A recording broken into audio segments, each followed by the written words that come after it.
The ghost of Justice Antonin Scalia often hangs over the Supreme Court, perhaps never more so than as the justices struggle with the case of the Christian baker who refused to make a wedding cake for a same marriage. Scalia often spoke of his strong Catholic faith, but he also believed the courts should not grant religious exemptions to the laws that everyone must follow. A person's right to religious freedom does not excuse him from compliance with an otherwise valid law, Scalia wrote in 1990 for a 54 majority that included then Justice Anthony M. Kennedy. The political process, not courts, should decide such questions, he said. Although some religious claims may fail, he wrote, that unavoidable consequence of democratic government must be preferred to a system in which each conscience is a law unto itself. Scalia's words and views are revered, especially on the right, but his 1990 opinion looms uncomfortably over the court these days as conservative Christians seek a religious exemption from anti-discrimination laws adopted in liberal states. Jack Phillips, the owner of Masterpiece Cake Shop near Denver, went to court seeking an exemption from a Colorado civil rights law that requires public businesses to serve all customers.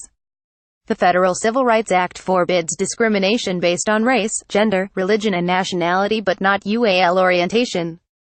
Only 20 states have joined Colorado in extending anti-discrimination protection to gays and lesbians.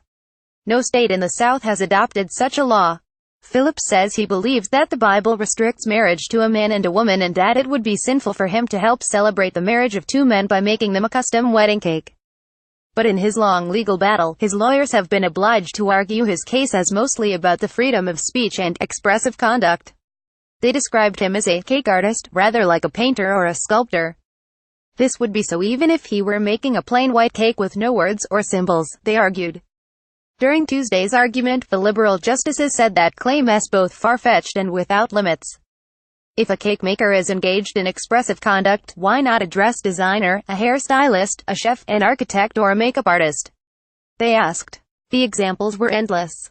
We would cause chaos and undermine every civil rights law if the court buys that argument, Justice Stephen G. Breyer said. When the state's lawyer rose to defend law, the argument shifted abruptly, and the court's conservatives, led by Chief Justice John G. Roberts Jr. and Justice Samuel A. Alito Jr., focused on religion. Roberts asked about the Catholic Legal Services. If it offers free legal help, could it be required to help arrange a same marriage?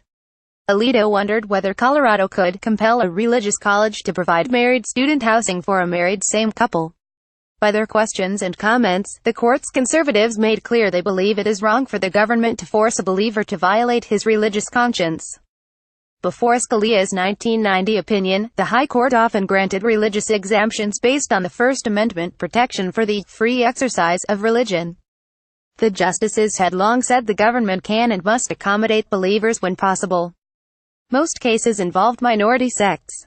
For example, the court said the Amish may not be forced to send their children to high school, and a Seventh-day Adventist may not be penalized for refusing to work on Saturday. In the most famous case, the court during World War II said the children of Jehovah's Witnesses may not be forced to salute and pledge their allegiance to the American flag. If the court rules for the Colorado baker, its opinion will probably rely on that case, West Virginia versus Barnett, because it involved both freedom of expression and freedom of religion. Since the 1990s, however, when Scalia was skeptical of religious exemptions, the ideological sides have shifted. Then, the court's three staunch liberals, Justices William Brennan, Thurgood Marshall and Harry Blackmun, dissented from the ruling in Employment Division versus Smith, calling Scalia's opinion wholesale overturning of settled law for protecting religious freedom. The case before the court arose when two Native Americans were fired for having used peyote during a religious ceremony. State officials said peyote was classified as an illegal drug, and the liberal justices said it could be viewed like communal wine in church. These days, by contrast, conservatives including President Trump see religious liberty as being under constant threat, and they have called for more legal protection for Christians who object to government policies. The administration joined in support of the Colorado baker. And now, it is the liberals who worry whether people can invoke their personal religious beliefs as grounds for voiding a civil rights law that regulates a public business. Despite the shift in political thinking, Scalia's opinion still stands, and it has shaped the law on religious freedom. Congress tried to overturn the ruling in the Religious Freedom Restoration Act in 1993. adopted on a nearly unanimous vote. It said the government shall not substantially burden a person's exercise of religion, but the court, with Kennedy and Scalia again in the lead, struck back in 1997 and ruled the religious freedom law may not be enforced against states and cities. In a case called City of Bernie vs. Flores, they said Congress did not have the power to expand the free exercise of religion and apply it to the states. The federal law remained on the books, however, and resurfaced when conservatives sued to challenge the Obama administration's Affordable Care Act rule requiring employers to provide a range of contraceptives as part of their health coverage. In Burwell vs. Hobby Lobby stores, the court ruled in 2014 the owners of the chain of craft stores were entitled to a religious freedom exemption from the contraceptive rule based on the 1993 federal law. The 54 vote found Kennedy and Scalia in the majority. In recent years, as same marriages became legal, lawyers for the Alliance Defending Freedom went to court seeking exemptions for some Christian conservatives. They sued on behalf of a wedding photographer in New Mexico, a florist in Washington, and the baker in Colorado. But they could not simply argue for a religious exemption under the First Amendment or under federal law because they were blocked by the pair of Scalia's rulings from the 1990s. The Supreme Court refused to hear an appeal from the wedding photographer in 2014. But in June, 2 months after Justice Neil M. Gorsuch filled the seat left vacant by Scalia, the courts agreed to hear the baker's case. Kennedy had torn on what to do now. At first, he said it would be an affront to the gay community and could encourage businesses to boycott gay marriages if the court rules for the Colorado baker. But 30 minutes later, Kennedy seemed open to doing just that. He said some Colorado officials displayed hostility to religion. And accommodation is quite possible, he said.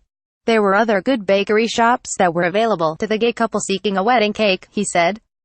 When Kennedy pressed on, a lawyer for American Civil Liberties Union answered with a surprising twist. What if the Christian baker had to attend that wedding and help cut the cake? Kennedy asked. That's not at issue here, said the ACLU's David Cole.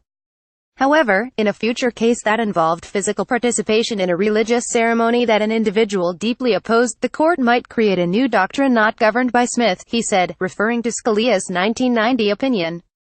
The court may want to say that compelling somebody to engage in a religious ceremony violates their rights to the free exercise of religion, he said. The Chief Justice quickly intervened. Is that a modification of Smith? He asked. It is like an overruling of Smith. The exchange suggested the justices are not ready to reconsider their precedents on religion and instead will split 54 on the odd question of whether making a wedding cake involves protected free speech. Major questions before the Supreme Court this fall. Caption David.Savage at lawtimes.com and Twitter David Savage.